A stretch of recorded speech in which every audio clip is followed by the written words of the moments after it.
I was extremely confused because you all were talking about someone named Resend. I also was promised spice, and this one wasn't spicy.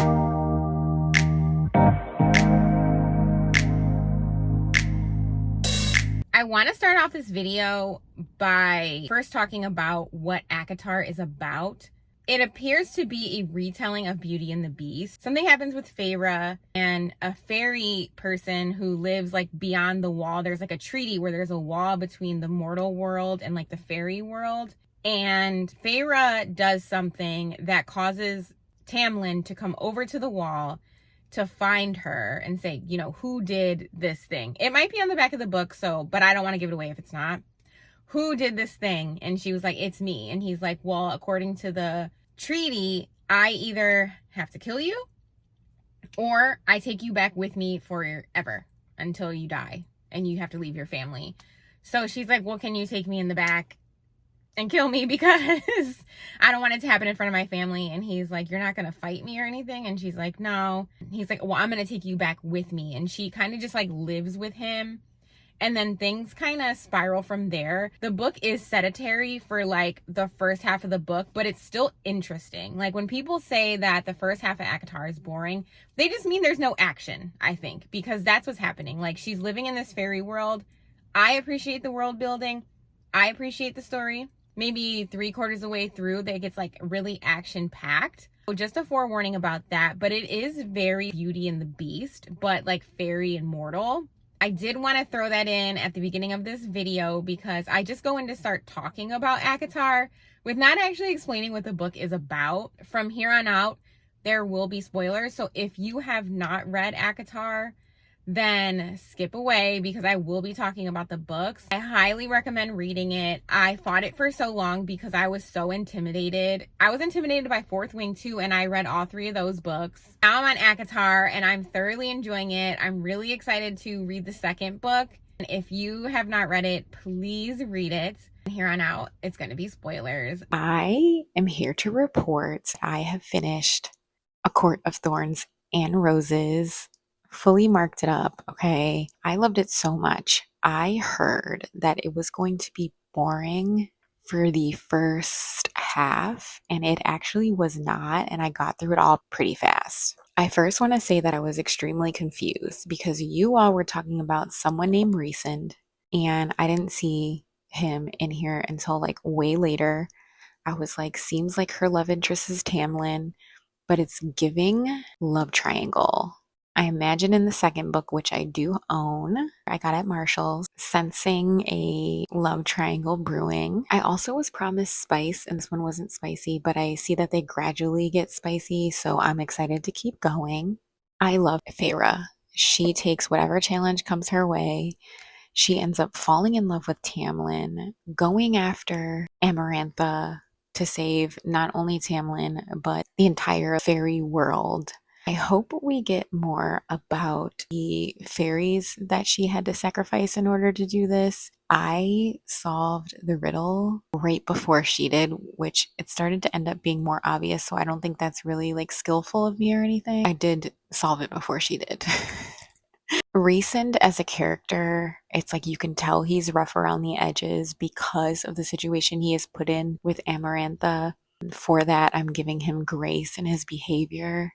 He did save Feyre numerous times. If not for him, people wouldn't be saved. So he has a hand in that too. I'm really excited to see how his character develops, and I'm interested to see how Feyre and Tamlin split, because they obviously split at some point. I guess I'm just not seeing how that would happen.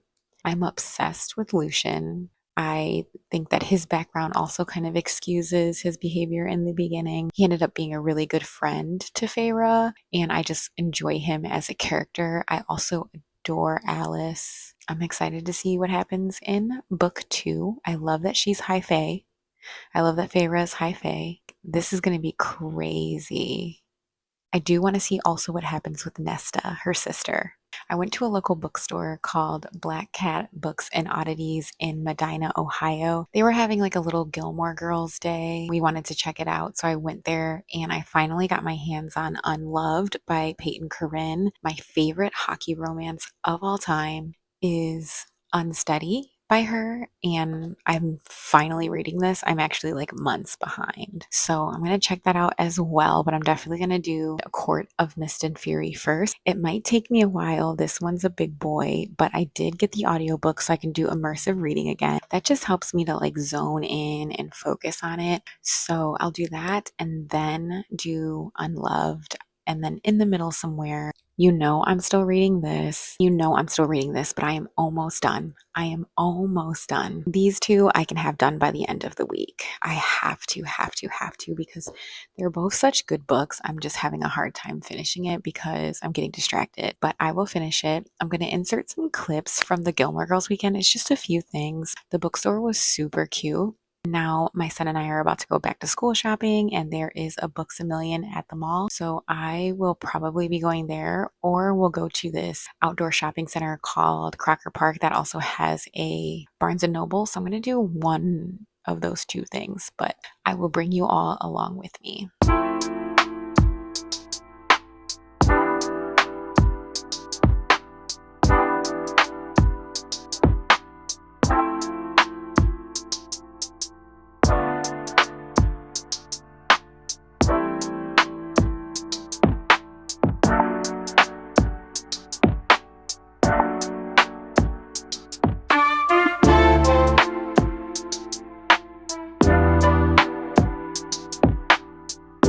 I told Makai he should get this shirt and these shorts for the first day of school, and he said no.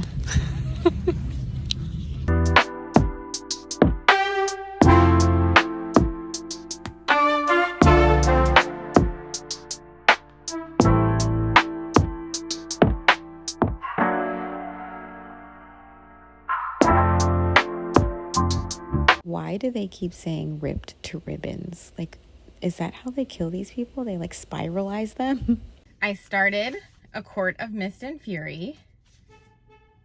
I'm only on chapter 3, so nothing has happened yet. I am so excited to keep going because I know that there are a lot of people who love the second book. They say the second book is their favorite. He keeps like locking his car a bunch of times. Okay. Anyways, so I'm excited to keep going. I know it's going to take me a long time. Look how long this is. Did pick my stickies, which honestly takes me a long time because I have to match the colors to the cover and I have to go through all the stickies that I have. It just makes me more excited to read. I really don't ever go back and reference them. It does get me excited to read. It's just a fun little activity for me to do while I'm reading. I forgot to mention this when I was doing my recap. I knew Rhysand was the one who bet in favor of Feyre beating that worm. Amarantha said one person won all the money because they bet that she would win against the worm, and I knew it was Rhysand. I love Tamlin. I think he's very sweet and he wants to take care of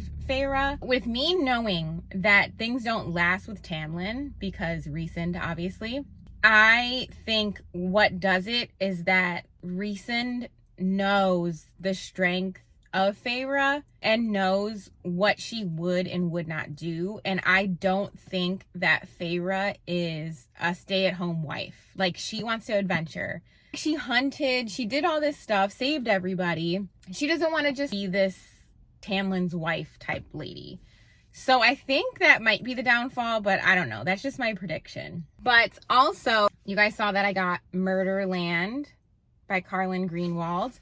I saw this cover and I saw the first text. It said 4 teens, 1 theme park, 2 bodies and counting. And I was like, I need to read that. I have to read this. So essentially it's Billy. She is having like a really good summer. Like, she has friends, she has a crush, and she got promoted to this really cool ride, but her creepy coworker dies on her ride or something like that. And it seems like a heart attack, but then when she goes away to go get help and she comes back, it looks like a broken neck. So she's like, someone's trying to frame me. So her and her friends are going around the park after hours to figure out what's going on. And her friends might know more than they're letting on. So it's a cool thriller mystery and set in an amusement park. So I think it'd be kind of scary. I'm excited to read it, but you guys know I got to finish my other books first. I don't even know why I bought this book. I don't need to buy another book, but it just looks so cool. I have a lot of reading to do, but we'll figure it out. I'm about to start reading this again. I'm only on chapter 3, like I said earlier. Does anyone know how to get that smudge out? I think I put on my chapstick and like rubbed it into my lips and then touched my book. Because I kind of wanted to stack these on a bookshelf like in this form with just these edges when I get all of them. And now this kind of messes it up. Maybe if I wipe the whole thing, I don't know. Let's get reading. I want to finish this. I'm only on chapter 3 and I'm like, I want to finish this. It's going to take me forever. I am starting to see in these 3 chapters though, Feyre feels like a prisoner and Rhysand not hitting her up, the way I'm using current day language. Rhysand not hitting her up for 3 months when she was supposed to spend a week with him every month. And she's kind of like on edge. She's like, he hasn't reached out, but like she has that tattoo on her palm. And like, I think he's watching her through that. I think it's because he wants her to want to spend that week with him. I don't think he wants to force her into it like Tamlin did, if you ask me. I don't know. I'm sensing the shade here. I'm sensing the Rhysand wants her to want him on her own accord and do the opposite of whatever Tamlin's doing. That could be it. I don't know. Just gotta keep reading.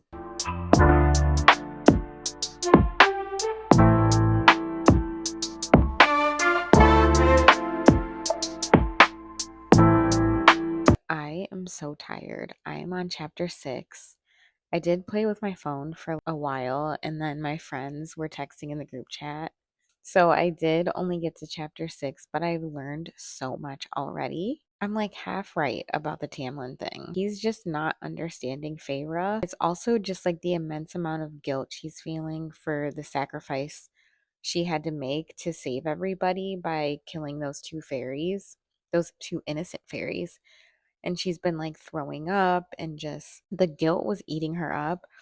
I did not think it would be as dramatic as him swooping in to save her from her own wedding.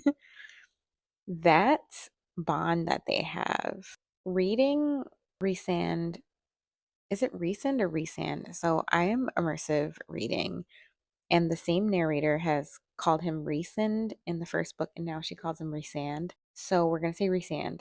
Rhysand explaining their bond was super cute. Just the way that he talks, very like silly and funny, but also like very sweet and endearing. Like he was like, you were begging for me to save you or anyone to save you, so I came. And it was just so cute. And then he's like, you're not a prisoner. You're throwing up. Just relax, get some rest. And he's like, you've lost weight. And then she has all these like comfy clothes and she's in like the best room. Their conversation at breakfast. And then the last thing I read was he's like, you're going to learn how to read this week. And that just like warmed my heart. He's not like mocking her or anything. He really is just trying to help her. And it's very cute. I will say that he has an unfair advantage because Tamlin does not have the mental insight that Rhysand has. Tamlin doesn't know her inner thoughts, like Rhysand.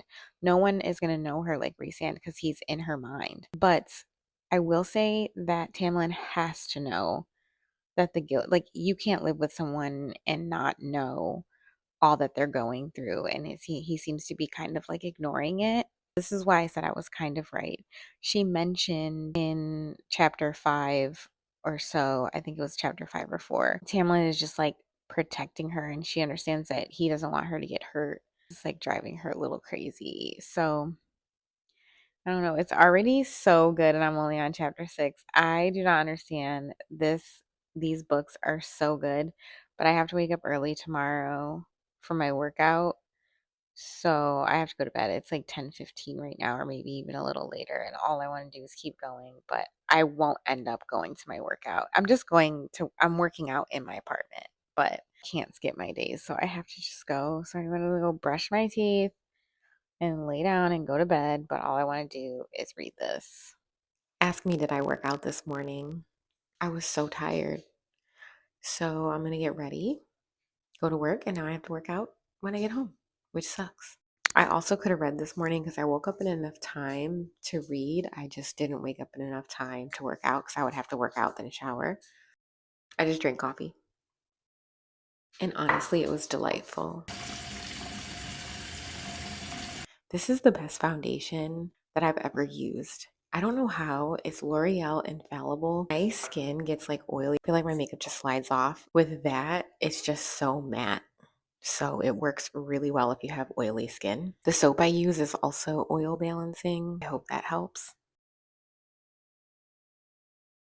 I already feel so much better because I'm in my luteal phase right now and I have blemishes everywhere and evening out like the redness and everything. And I have dry skin like around my nose here. So just covering all that up, I feel so much better.